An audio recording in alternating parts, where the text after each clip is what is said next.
What's up, guys? Coach Dan with Courtney from Holdfast, and we are going to look at ankle mobility and how that affects the squat.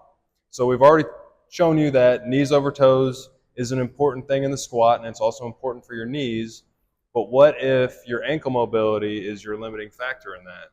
Well, we've got a squat wedge. Ta-da! It holds a ton of weight, so you can do these squats weighted as well. So Courtney's going to demonstrate a couple of squats here, and just notice how far her knees can get over her toes with limited stress put on her ankles.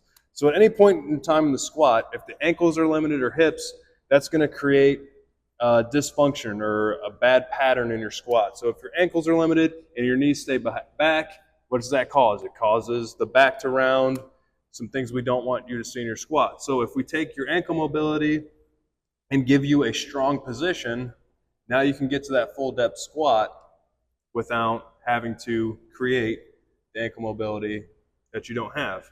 Now, if you don't have ankle mobility, you can go ahead and step off of there. Let's talk about how do we get ankle mobility.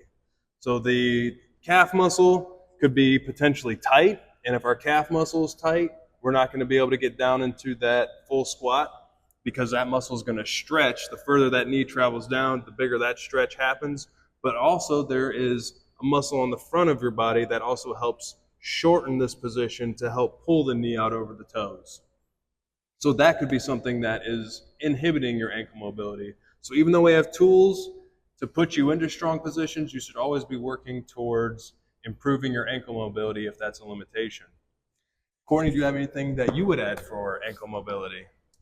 I would say when people have decreased ankle mobility, excuse me, from the pain side, I've seen everything from like knee, hip, back pain, even sometimes shoulder pain when it comes to loading a squat.